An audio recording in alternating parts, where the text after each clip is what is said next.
Alrighty, so the first leg of the CCL final is in the books, and I'll tell you what, this game feels very similar to last year when Seattle went down to Mexico play against Pumas and was able to rescue themselves a 2-2 draw. Because just like Seattle, LAFC found themselves 2-0 down against a Liga MX opponent, and just like Seattle, they got outplayed by Club Leon in this one. And if it wasn't for a couple of big save from John McCarthy, and the fact that they kind of had the soccer gods in their favor of the fact that Club Leon had their third goal disallowed because of a foul in the box, and just was miraculously able to pull one back literally in the last kick of the game. There probably wouldn't be a lot of hope for LAFC heading at home. Well, at least I will say that if it does end 2-0, my storyline coming out of this game is, well, LAFC will need to do the same thing they did in 2020. They need to somehow able to overcome a 2-0 deficit and win 3-0 at home to win the trophy. But now it seems like not only they don't have to do that, all they need to do is win at home. And when you look at this Club Leon team, I mean, I know LAFC kind of got outplayed in this one, but there's no doubt that I don't think that's going to be the case, especially with the way that we've seen before, where MLS team, when you go down to Mexico, it's always going to be hard to play against Liga MX opponent down in Mexico. But when you return home, there's definitely chances where MLS team has definitely done better against Liga MX opposition. And with the way that LAFC has been so strong this season at home, I'm pretty sure Steve Cherundolo is going to make some adjustment and that they'll find ways to contain this Club Leon team.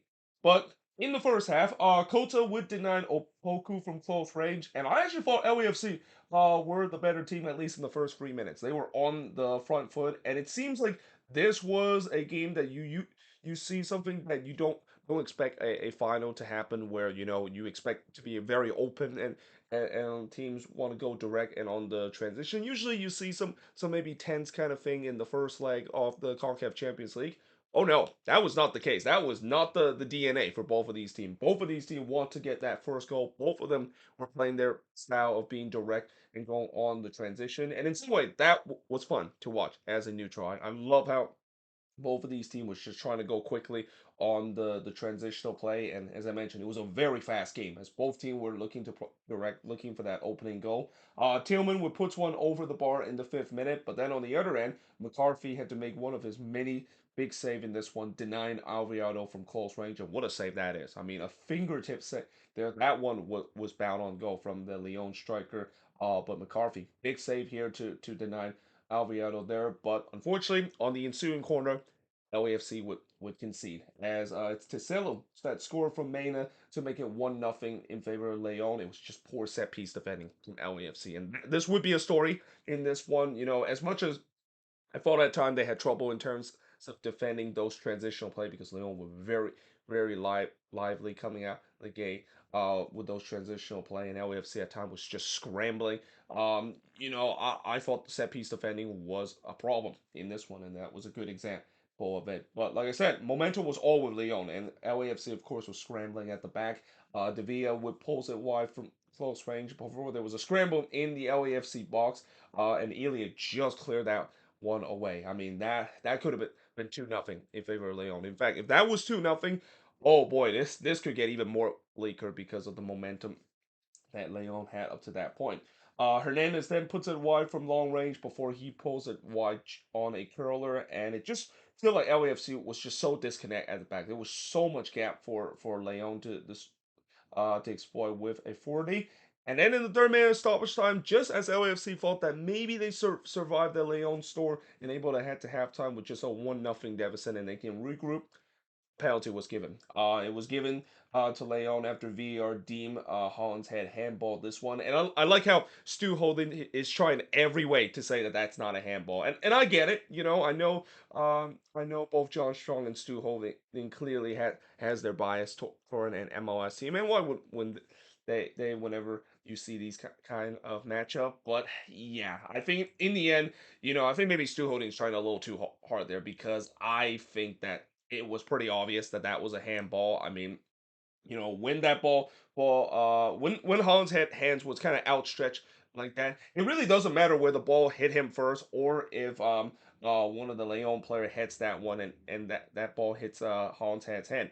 when you have your arm that outstretched like that and the ball hits your hand, yeah, that's a penalty. So yeah, it was given, and Mena of course steps up, put away the penalty to continue his his kind of kryptonite sort of MLS team. I swear, Angel Mena always sends the score against an MLS team, and in this game, he got an assist and a goal here from the penalty spot. They mentioned he only had missed one penalty up to that point, so it was pretty obvious that he wasn't gonna miss this one. And yeah, LAFC found themselves in a similar hole, and again, kind of similar to what happened last time when they played in the first leg, where LAFC got a devastating killer blow, or at least at that point it was a devastating killer blow of conceding that second goal right on the stroke of full time. In this game, they got a killer blow heading into the second half, where they thought that they can ride out the storm with them only conceding one goal against Leon, and now they found themselves 2-0 down heading into the second half. And everyone wrote that's a gut punch for LAFC. But the question now is, can they lift themselves? We saw Seattle kind of found themselves in a similar situation, 2-0 down in Mexico, and able to get two goals thanks to Nico Ladero's penalty. And this is kind of the time where those names like Carlos Vela and Denis Bouanga is going to have to step up. And I thought while Vela didn't really had a good game in this one, but we know that Bouanga would eventually show up in this game in the second half. But we do head to halftime with Leon leading 2-0. In the second half, once again, it was a very open game. Both team was looking threatening on the transition, but I just kind of had a sense that, with Leon knowing the fact that they have not played in 3 weeks, and it feels like heading into the CCL final, it feels like the role has reversed with the way that how whenever MLS team head to CCL, they have the excuse of a long layover and they're not 100% fitness. This Leon team is basically doing with that. The Liga MX tournament was over recently. Leon, of course, got eliminated in the Ligia very early, so they haven't played a competitive game in 3 weeks. But I just had a sense that with the way that they play, eventually it's going to slow down. And there were signs in the first half that they kind of slowed down a little bit of it. But I wonder, is that a lot to do with the fact that they're trying to bait LAFC to commit more man forward so that they can have some space on the transitional play. But in the 52nd minute, Opoku would have a week one hopper that missed wide before Vela would miss the side netting, as that was really one of his only look in this game. Leon did a good job in terms of shutting him down throughout this one. I thought LFC has got the opportunity, but can they take one back to get this into an aggregate score? But also, I thought can LAFC found the balance of getting that goal, because it was getting to this point where I think Stu Holden mentioned a couple of times about the balance of play and how if you're Leon, you have a 2-0 lead, and it's a good lead, but you'd also remember what happened in 2020, so you don't want to just sit on this 2-0 lead and think that that was going to be enough to win this competition. They maybe need a third or even a fourth goal to really put LAFC to the sword. And if you're LAFC, obviously heading back to LA and heading back to BMO Stadium with a 2-0 deficit is definitely a tough task to ask, but they of course done it before. But at the same time, you're also thinking, let's not get ourselves find in the same situation we are in 2020 and actually get a goal. Go back and do what Seattle did last year, able to tie the aggregates and have the advantage heading into this second leg. And while you of course do that, I think Steve Chernow knows that they cannot commit too many man forward, because that's what Leon is baiting them. They want them to commit too many man forward so that they can be lethal on the transitional play. So that being said, in the 58th minute, McCarthy, he absolutely robbed Mena from point blank. Again, there's that man again. He would have a huge play in terms of this first leg affair. But there was no doubt that Leon was ramping up the pressure again. They were looking for that third goal. Mena would hit it wide, and the shots were 11-5 in favor of Leon up to that point. They were dominating this game, 5-1 in terms of shots on goal in favor of Leon. Palacio would then blast high from long range before Buke would hit one right to Kota. This came off of a turnover from Leon, and that's something that maybe LAFC will hope that they can get, because in this game Leon didn't really turn the ball over too much, but when they do turn it over, that's when LAFC has that ability to score, because we said it before, where when you're faced against LAFC, the last thing you need to do is turn the ball over, because they have so much weapon going forward on the attack. But when you turn the ball over, you just basically give them the chance to score a goal. Bawanga then puts it wide there, as that was really certainly one of that was his first opportunity of the game. Again, Leon did a good job in terms of shutting him down for majority of the game too. Little, but like I said, little do we know that didn't turns out to be the case later on. And I was thought it was now LAFC the one that was ramping up the pressure. They were hungry to get one back. Bogusz would heads it wide from the corner before McCarthy would deny Joe Campbell. And on the rebound, he actually denied Rodriguez too because Rodriguez did pounce on the rebound, but McCarthy make a good save there to deny Leon that third goal. Joel Campbell, of course, coming off the bench, and he actually would make some big impact in this game because he then tried to chip McCarthy, but it goes wide in the 84th minute. And then he puts it wide from close range in the 88th minute. And I mean, real LAFC cannot afford to concede this third goal, especially late, because you just had a sense that this could be like what happened before, where they concede a goal late in the game, and that now it's going to be a tall task to ask heading into the second leg. And it looked like they did in the second minute of stoppage time when Rodriguez puts it into the back of the net, but the problem was he fouled Palencia, and this is absolutely the right call. You can clearly see Rodriguez fouled Palencia there when he was trying to head that one in, and yeah, for once, the CCL gods kind of got in favor of an MLS team. That usually doesn't happen. Like I also wouldn't be surprised if that wouldn't be disallowed because that would be just an example of LAFC just got CONCACAF. But nope, they chopped that goal off. It was still 2-0. That would turns out to be a huge point. And I would also say that there's going to be definitely some big turning point heading into the second leg, and if LAFC eventually does win this whole thing, there's going to be a lot of things that from the first leg they're going to look back as the reason why they won it. Obviously, one of the big reasons, John McCarthy making some big save. But I think this one will also equally be a big moment because have this been 3-0 in favor of Lyon, and especially this looks similar to what happened last year. I mean, I know LAFC did eventually overcome a 2-0 deficit, but a 3-0 deficit is going to be incredibly hard to trying to overcome. And I have seen it before. Obviously, if you're a New England fan, this is where you maybe need to skip a little bit into this review because I have to unfortunately mention you blew a 3-0 lead against Pumas last year, but still, that's an almighty task, even for the quality that LAFC has had, and just emotionally how that second leg is going to be with them giving up that third goal. That would just be an absolute killer blow. But it didn't happen. Instead, it was still 2-0, and then after Palencia hits it high as the flag went up, so that wouldn't have counted even if Palencia put it in. On the very last kick of the game, LAFC got one back. It's Bawanga. Because who else? It has to be the guy that scored back for LAFC. As he scored here from Burgos to make it 2-1 in favor of Lyon. And that was the final score of the game. And despite the fact that Lyon, of course, got the win in this one, I'm pretty sure the Lyon fans are not going to be happy. And they know what's coming in the second leg, especially.